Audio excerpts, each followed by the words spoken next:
В эпоху, когда железные занавесы начали падать, на рынок хлынула целая лавина низкопробных переводов детективов, которые обещали легкую прибыль. Однако издатель Игорь Савкин сразу же установил свою планку. Он и его партнер Владимир Ткаченко, известный переводчик научной литературы с множеством переведенных книг, были людьми, влюбленными в Абхазию.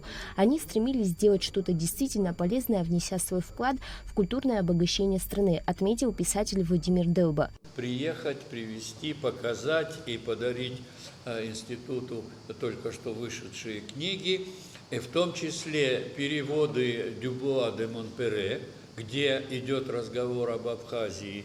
И Игорь Александрович меня озадачил, заинтриговал, что в работах Карла Риттера есть необычный, неизвестный раньше, так сказать, постулат о зарождении цивилизации европейской, которая, судя по всему, зарождалась именно здесь. Директор Абеге Арда Ашуба отметил, что человек, который постоянно путешествует и изучает различные культуры, обогащает свою жизнь и становится более открытым к духовным аспектам жизни других народов. У нас в гостях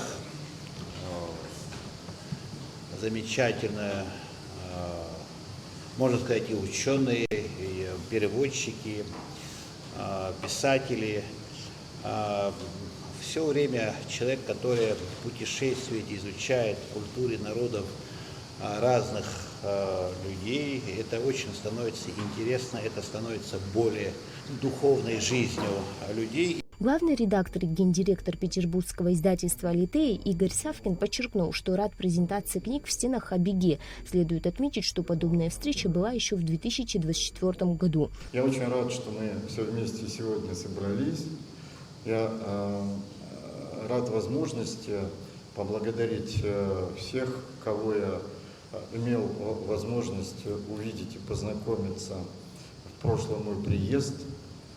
В 2024 году я был в составе делегации Союза российских писателей, которую возглавляла Лола Звонарева и Петр Кренев, и Владимир Делба. Переводчик Владимир Ткаченко узнал от своего товарища, что один из российских олигархов рассматривает возможность финансирования издания произведений Дюбуа де Монпере. Ткаченко согласился выступить в качестве переводчика.